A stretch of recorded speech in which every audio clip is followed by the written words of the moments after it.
আকাশবাণী খবর পড়ছি প্রিয়া বিশ্বকর্মা। প্রথমে বিশেষ খবর। কেওনঝাড়ের চারবারের বিধায়ক আদিবাসী নেতা মোহন চরণ মাঝি ওড়িশার নতুন মুখ্যমন্ত্রী হিসেবে আজ শপথ নেবেন। অন্ধ্রপ্রদেশের মুখ্যমন্ত্রী পদে আজই শপথ নেবেন টিডিপি প্রধান N Chandrababu Naidu. Lieutenant general Upendra দ্বিবেদী পরবর্তী সেনা প্রধান হচ্ছেন। জম্মু কাশ্মীরের কাঠুয়ায় নিরাপত্তা বাহিনীর সঙ্গে গুলির লড়াইয়ে এক সন্ত্রাসবাদী মারা পড়েছে। ইউক্রেন যুদ্ধে রুশ সেনাবাহিনী নিযুক্ত 2 ভারতীয় নিহত হবার পর বিদেশ মন্ত্রক রাশিয়ায় কাজের সুযোগ খোঁজার ব্যাপারে আবারও সতর্ক করেছে। ইয়েমেন উপকূলের কাছে নৌকোডুবির ঘটনায় কমপক্ষে 49 জন অভিবাসীর মৃত্যু। টি-20 বিশ্বকাপে শ্রীলঙ্কা ও নেপালের মধ্যে ম্যাচটি বৃষ্টির কারণে পরিত্যক্ত হয়েছে। অন্য ম্যাচে নামিবিয়ার মুখোমুখি হয়েছে অস্ট্রেলিয়া। আজ সেই বিস্তারিত খবরে। ওড়িশার নতুন মুখ্যমন্ত্রী হচ্ছেন বিজেপির মোহন চরণ মাঝি। ভুবনেশ্বরের জনতা ময়দানে আজ সন্ধ্যায় তিনি শপথ নেবেন। উপস্থিত থাকবেন প্রধানমন্ত্রী নরেন্দ্র মোদী, স্বরাষ্ট্রমন্ত্রী অমিত শাহ, কেন্দ্রীয় মন্ত্রী অশ্বিনী বৈষ্ণব এবং বিজেপি শাসিত রাজ্যগুলির মুখ্যমন্ত্রীরা। 2 কেন্দ্রীয় পর্যবেক্ষক রাজনাথ সিং এবং ভূপেন্দ্র যাদবের উপস্থিতিতে বিজেপির বিধায়ক দল সর্বসম্মতভাবে 52 বছর বয়সী মাঝিকে তাদের নেতা নির্বাচিত করে। আদিবাসী নেতা মোহন চরণ মাঝি কেওনঝাড় থেকে নির্বাচিত 4 বারের বিধায়ক। এছাড়াও উপমুখ্যমন্ত্রী হচ্ছেন 2 জন, কনক বর্ধন সিং দেও এবং প্রগতি পারিদা। সিং দেও একজন প্রাক্তন মন্ত্রী এবং পাটনাগড় বিধানসভা কেন্দ্রের বিধায়ক। অন্যদিকে শ্রীমতী পারিদা নিমাপাড়া বিধানসভা কেন্দ্র থেকে নির্বাচিত প্রথমবারের বিধায়ক। উল্লেখ্য, সদ্য সমাপ্ত বিধানসভা নির্বাচনে বিজেপি 147টি আসনের মধ্যে 78টিতে জিতেছে। এবারই প্রথম বিজেপি এই রাজ্যে ক্ষমতায় এলো। নবীন পট্টনায়কের নেতৃত্বাধীন বিজেপি 24 বছরেরও বেশি সময় ধরে ক্ষমতায় থাকার পর এবার পরাজিত হয়। তেলুগু দেশম পার্টির প্রধান এন চন্দ্রবাবু নাইডু আজ অন্ধ্রপ্রদেশের মুখ্যমন্ত্রী হিসেবে শপথ নেবেন।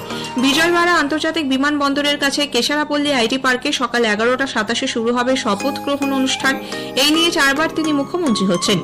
প্রধানমন্ত্রী নরেন্দ্র মোদী, কেন্দ্রীয় স্বরাষ্ট্রমন্ত্রী অমিত শাহ অনুষ্ঠানে উপস্থিত থাকবেন বলে খবর। শ্রী নাইডু ছাড়াও টিডিপি এবং তার জোটসঙ্গী জনসেনা পার্টি ও বিজেপি সদস্যরা মন্ত্রী হিসেবে শপথ নেবেন। এর আগে রাজ্যপাল এস আব্দুল নাজিরের সঙ্গে দেখা করে শ্রী নাইডু সরকার গঠনের দাবি জানান। এনডিএ পরিষদীয় দলের নেতা নির্বাচিত হওয়ায় শ্রী নাইডুকে অভিনন্দন জানিয়ে তাকে সরকার করার আমন্ত্রণ জানান রাজ্যপাল। প্রধানমন্ত্রী নরেন্দ্র মোদী বলেছেন, নির্বাচনী প্রচার পর্বে সারা ভারত জুড়ে জনসাধারণ তার প্রতি স্নেহের চিহ্ন হিসেবে তাদের সোশ্যাল মিডিয়াতে মোদী কা পরিবার যুক্ত করেছে। তিনি এর থেকে প্রচুর শক্তি অর্জন করেছেন। সোশ্যাল মিডিয়ায় এক পোস্টে শ্রী মোদী জানান, দেশের জনগণ এনডিএকে টানা 3য়বার সংখ্যাগরিষ্ঠতা দিয়েছে এবং দেশের উন্নতির জন্য কাজ চালিয়ে যাওয়ার নির্দেশ দিয়েছে। সকলের এক পরিবার হওয়ার বার্তা কার্যকর হওয়ায় তিনি জনগণকে ধন্যবাদ জানান। এরপরই তিনি সমাজ মাধ্যম থেকে মোদী কা পরিবার মুছে ফেলার অনুরোধ করেন। লেফটেন্যান্ট জেনারেল উপেন্দ্র দ্বিবেদী পরবর্তী সেনাপ্রধান হচ্ছেন। 30 জুন দায়িত্ব নেবেন তিনি। ওই দিনই অবসর নিচ্ছেন বর্তমান chief of the army staff general Manoj Pande. 1984 15 ডিসেম্বর ভারতীয় সেনাবাহিনীর জম্মু কাশ্মীর রাইফেলসের ইনফ্যান্ট্রি বিভাগে নিযুক্ত হয়েছিলেন লেফটেন্যান্ট জেনারেল উপেন্দ্র দ্বিবেদী।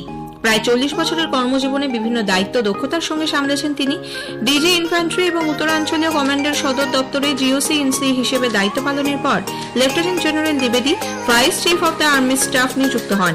রেওয়া Sainik school, national defence college ও আমেরিকার আর্মি ওয়ার কলেজের প্রাক্তনী লেফটেন্যান্ট জেনারেল দ্বিবেদী ডিফেন্স ও ম্যানেজমেন্ট স্টাডিজে এমফিল করেছেন। স্ট্র্যাটেজিক স্টাডিজ ও মিলিটারি সায়েন্সে মাস্টার্স করেছেন তিনি।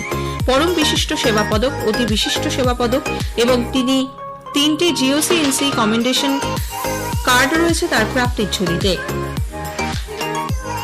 জম্মু কাশ্মীরের কাঠুয়া জেলায় নিরাপত্তা বাহিনীর সঙ্গে সংঘর্ষে এক জঙ্গি মারা পড়েছে। আন্তর্জাতিক সীমান্ত এলাকার হীরানগর সেক্টরের সেদা সোহাল গ্রামে সন্ত্রাসবাদীদের লুকিয়ে থাকার গোপন খবরের ভিত্তিতে নিরাপত্তা বাহিনী গোটা এলাকা ঘিরে ফেলে।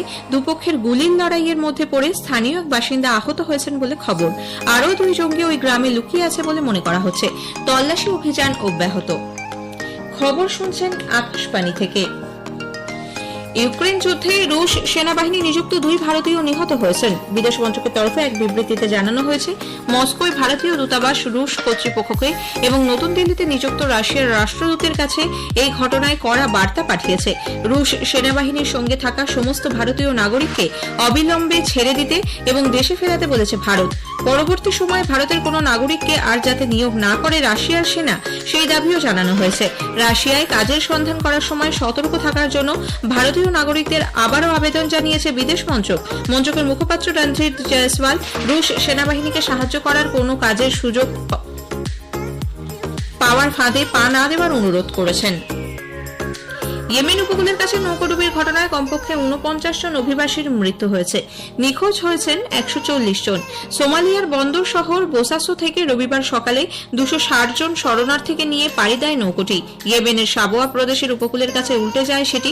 এই শরণার্থীদের মধ্যে ছিলেন 90 জন মহিলা। তথ্য ও সম্প্রচার মন্ত্রক তৃতীয় দফায় আন্তর্জাতিক যোগ দিবসে মিডিয়া সম্মানের কথা ঘোষণা করেছে। দেশে এবং বিদেশেও যোগের বার্তা ছড়িয়ে দেওয়ার ক্ষেত্রে সংবাদ মাধ্যমের ইতিবাচক ভূমিকার স্বীকৃতিতে 2019 জুনে প্রথম আন্তর্জাতিক যোগ দিবস মিডিয়া সম্মান আয়োজিত হয়। এবারের অনুষ্ঠানে মুদ্রণ, টেলিভিশন ও বেতার এই 3 বিভাগে যোগ নিয়ে সেরা কভারেজের জন্য দেওয়া হবে 11টি করে 33টি সম্মান, যা পাওয়া যাবে ইংরেজি এবং 22টি ভারতীয় ভাষার অনুষ্ঠানের জন্য। প্রতি বছর 21 জুন পালিত হয় আন্তর্জাতিক যোগ দিবস। সারা বিশ্বে সুস্বাস্থ্য এবং ভালো থাকার জন্য যোগ চর্চাকে গণ আন্দোলনের রূপ দিয়েছে এই দিবস। শারীরিক, মানসিক সুস্থতা এবং আধ্যাত্মিক জীবনচর্চায় যোগের উপযোগিতা সম্পর্কে সচেতনতা বৃদ্ধির লক্ষ্যে এই দিনটি উদযাপিত হয়। মিডিয়া সম্মানের জন্য মনোনয়ন দাখিল করতে হবে নির্দিষ্ট আকারে। সঙ্গে থাকতে হবে 12 থেকে 25 জুনের মধ্যে প্রকাশিত অথবা সম্প্রচারিত কভারেজের ক্লিপিংস। মনোনয়ন পেশের শেষ দিন 8ই জুন।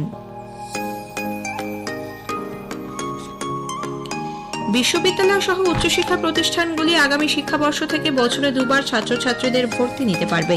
বিশ্ববিদ্যালয় মঞ্জুরি কমিশনের বর্তমান নিয়ম অনুযায়ী বছরে একবারই পড়ুয়ারা এইসব প্রতিষ্ঠানে ভর্তি হতে পারে।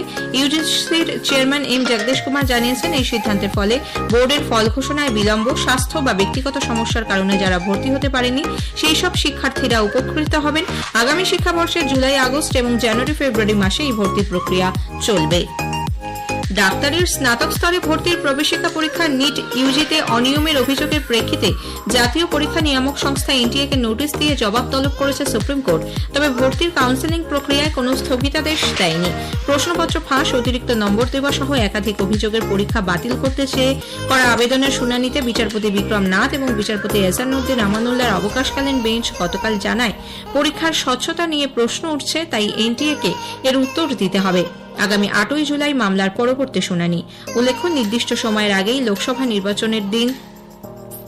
নির্বাচনের ফল ঘোষণার দিন 4 জুন নিট পরীক্ষার ফল প্রকাশিত হওয়া নিয়েও প্রশ্ন উঠেছে বিভিন্ন মহলে। উত্তরপ্রদেশ, হরিয়ানা এবং দিল্লি সহ পূর্ব ও উত্তর পশ্চিম ভারতের কিছু অংশে আগামী 2-3 দিন তীব্র তাপপ্রবাহের কমলা সতর্কতা জারি করেছে আবহাওয়া দপ্তর। আবহাওয়া বিজ্ঞানী ডক্টর আর কে চেনামানি আকাশবাণীকে জানিয়েছেন, উত্তরপ্রদেশ ও দিল্লিতে এই সময় সর্বোচ্চ তাপমাত্রা 43 থেকে 45 ডিগ্রি সেলসিয়াসের মধ্যে থাকবে। দক্ষিণ পশ্চিম মৌসুমী বায়ু গুজরাট, কোঙ্কণ, মহারাষ্ট্রের কিছু অংশে অগ্রসর হয়েছে। এর প্রভাবে কেরালা, কর্ণাটক এবং কোঙ্কণের উপকূলবর্তী এলাকায় ভারী বৃষ্টির সম্ভাবনা। ঝাড়খণ্ডে তীব্র তাপপ্রবাহের জেরে চলতি মাসের 15 তারিখ পর্যন্ত কেজি থেকে দ্বাদশ শ্রেণীর ক্লাস বন্ধ রাখা হয়েছে। এবার টি-20 বিশ্বকাপের খবর।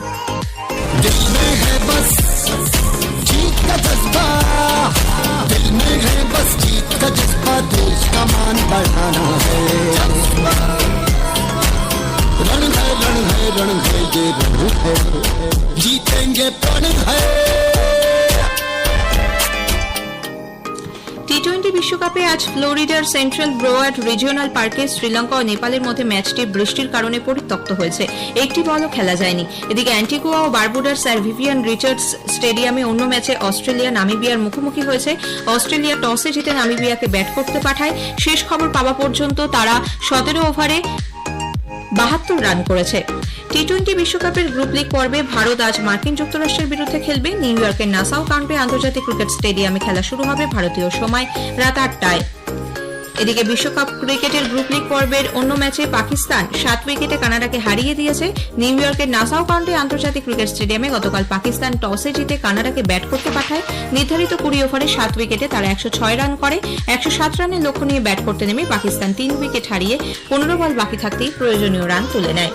শেষ করার আগে খবরের বিশেষ কিছু অংশ আরও একবার। কেওনঝাড়ের চারবাড়ির বিধায়ক আদিবাসী নেতা মোহন চরণ মাঝি ওড়িশার নতুন মুখ্যমন্ত্রী হিসেবে আজ শপথ নেবেন। অন্ধ্রপ্রদেশের মুখ্যমন্ত্রী পদে শপথ নেবেন টিডিপির প্রধান N Chandrababu Naidu. Lieutenant general Upendra দ্বিবেদী পরবর্তী সেনা প্রধান হচ্ছেন। খবর শেষ হল।